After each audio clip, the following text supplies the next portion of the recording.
actually work there until you get stuck in the elevator. There you go. Let's hop on over. Okay.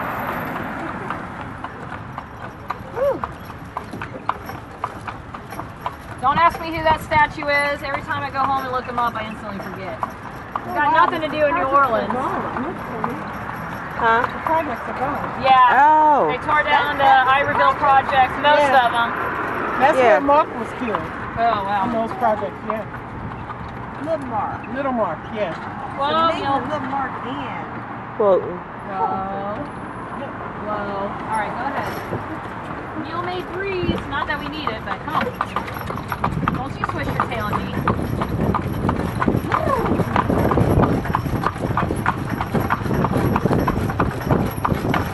Yeah, now that's supposedly going to be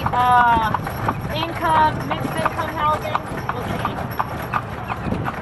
I ain't holding my breath. Yeah, they like to say that just to keep the noise down. But then, come on, Cintas, let's go.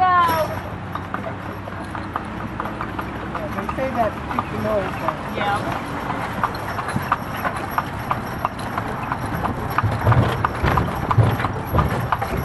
Heading for Treme. Huh? Treme. Oh, yeah. Oh, the Treme Center.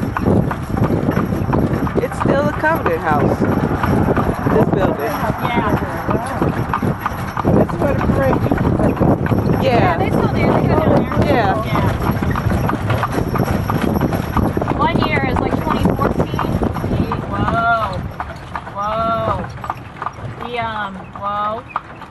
It was raining Mardi Gras Day. It was cold. Oh, it was nasty. So my boyfriend and I at the time, we got 14 Zulu coconuts because no one else was out there. Right. I remember you remember the last parade I marched in, that first year? Mm-hmm. It was so cold. We started at the wharfs. I had on like an undershirt and 2 sweaters, 2 pairs of stockings, and a pair of socks, and I was still cold. And half the people ended up in the police cars all the way to the convention center because we're all we're cold. I don't like you dancing at these red lights like What year was it that Daddy was in? 2014? No. No. When was Daddy in the Zulu parade? I want to say 20. How old was How old was there? 2004, something like that. It had to be like 4 or 5. Mama died at 5, right? Yeah. So it was after her.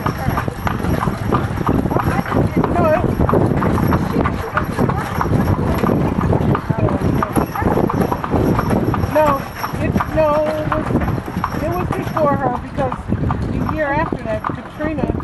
She came after Katrina? No. It was, I think it was 04 or something like that. Yeah, it was before Medea died.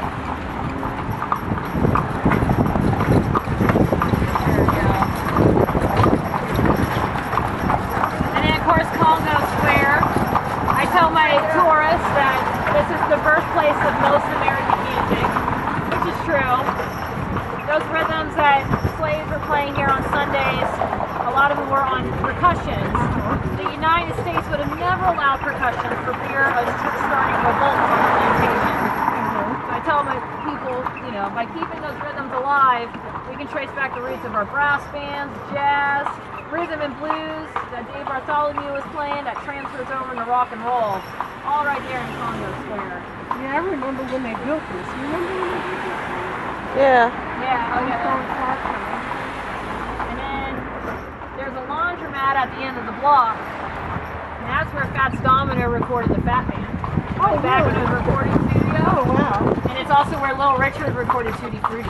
Oh, okay. So when I lived in the Treme, I was going to do my laundry there. It's overpriced, but I was like, I don't care. I'm doing my laundry in history. Now, Marie Laveau's house looks a lot like this cottage right here. It's probably made out of wood, though. But it Yellow stood, one? Yeah. Either, well, no, like this brick cottage. Oh, okay. But it stood right here. Oh, okay. So she would walk the mass on Sundays and then go lead a ritual in Congo Square. I wonder how much it is to rent a place in this. It varies. The old slave quarters go from anywhere to $700 to $1,000 a month, and that's going to be like barely a room, and our kitchen you can't really turn around in, and basically just one bedroom. one-bedroom house is probably going to be at least $2,000, probably more. It varies. I accidentally heckled Solange on Thanksgiving Day from that balcony or that gallery. Because I'll mess with people in the road, you know. And I heard a bunch of laughing up there, and I was like, hey, no having fun in New Orleans. And I looked at Solange was looking at me. I was like, I'm just kidding. Please don't get on Twitter. She was up there. Yeah, and I see her walk around sometimes.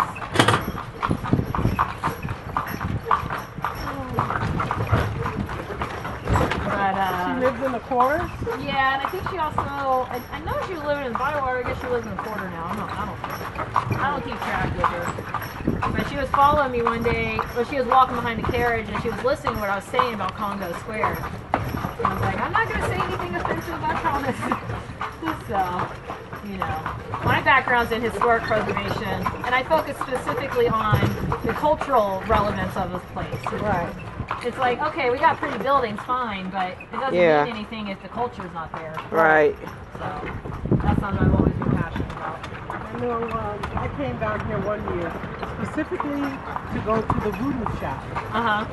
And I was determined to find it. I could never find it.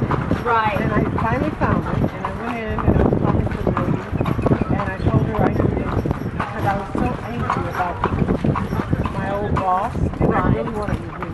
I was really angry. And the lady I was talking to was telling me that everything I needed to do.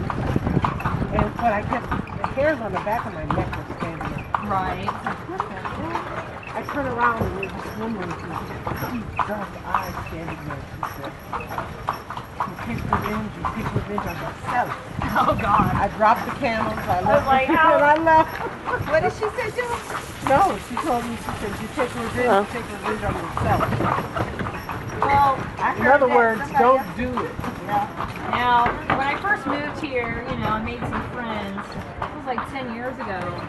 They would go, they're all underage, and they're like, yeah, we know someone who'll buy us beer, but it's in Marrero. And I'm like, oh, God, we have to go to Marrero. But I didn't know then how bad, what a mistake I was making. But no, we were sitting around, you know, hanging out and having a couple of beers, and then that's where I heard the story about, like, Marie Laveau II was supposedly lynched down there. And you're like, you want to go see the tree? And I'm like, okay. And we get down there, it's pitch black. This is down the Barataria Swamp. And completely black. And all we see, or all we hear, is this cat meowing at the base of the tree. And it ran us off because we were like, oh, we got to get out of here. And it was following us going, meow. And so one day, we were walking away from the Italian Society tune. This was only a couple months ago. Someone's cell phone went off, and it was a cat going, meow. Oh, wow. So damn high. And I thought about it, I had a little flashback to that adventure in the swamp. I've had weird experiences here. Well, I had weird experiences back in Florida, but when I lived in the 7th Ward, I lived on Laperouse Street. I had a guitar that was playing by itself the day I moved out. My roommate saw it the day before, and I was like, you're full of it. I laughed at her.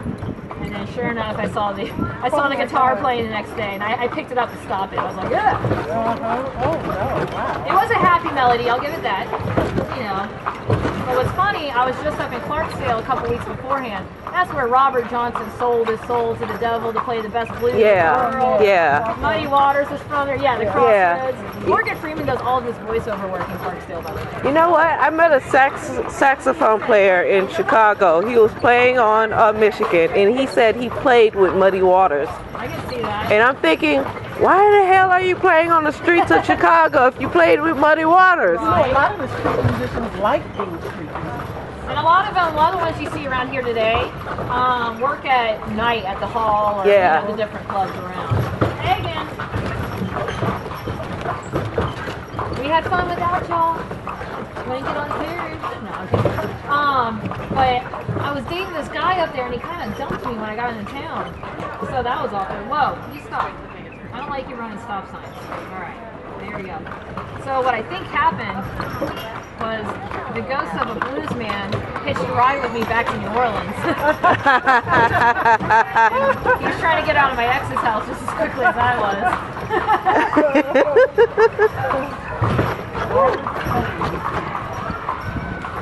Royal? Yeah. Charters.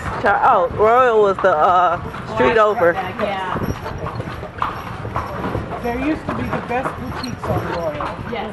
Oh, they're still down there, or they're still quite around this block is a good. Charters, the ice cream parlor. Let's dodge this pothole, Slim.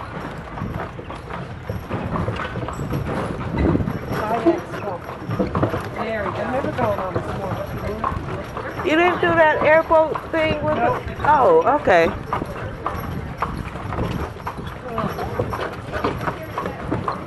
Oh, look, this one's for sale. Yeah.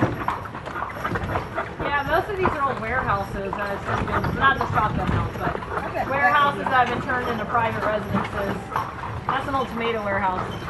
All the reason I know that was there was a sign on the door for a long time that said tomato warehouse, 1838. No, but if you ever go to Disneyland in California, oh, sorry for calls. They model their French Quarter after this block. Of course, without the potholes, you know. Right. And two jocks have been dumping their oyster shells in some of these potholes up here to help fill up the. And you know, when my brother and I were kids, that's actually what they used to use on the street. Right. Yeah. The shells. And then they. Oh man, when it was raining, it would be so slippery, Oh, I bet. and you could hurt yourself. Whoa. Whoa. Whoa. I said whoa. Whoa. All right, Slim. All right. We got to go over the scary barricade. We can do it. We're going to do it first try. Let's go, Slim. Here we go. There we go. Third time's a charm. Good boy. There we go. Yay, Slim. Pothole. Oh, it suddenly got busy, huh? That's good. Oh, isn't it like different? Yeah. We got to buy some cafe tomorrow coffee Romeo. before we leave. Yeah, Robert, who's just up there playing trombone. He plays at the Palm Court Jazz Cafe. He plays at the hall. But he'll come set up shop here in front of Cafe Du Monde in the mornings. Make that money. Yeah. I've been doing like a little mini series of street performers up in Chicago. And the ones that, like the guy that played with Muddy Waters, are really good. Yeah. Man, I'm like, Do you live in Chicago? yeah. Have you ever been to Rosa's? No. It's a good blues bar. I forget. I guess it's kind of northish. Might be one of the universities. Kind of by Ukraine Village. Oh. But it's called Rosa's Lounge. That's a good blues bar. My Lyft driver was like, "You're in the wrong part of town." And I was like, "I live in New Orleans." He's like, "Oh, never mind." Oh, smell it? Hold on, Slim. Let me get him tied real quick. And then Okay. Wait, yeah, let me get my money out. Okay. Before we get out.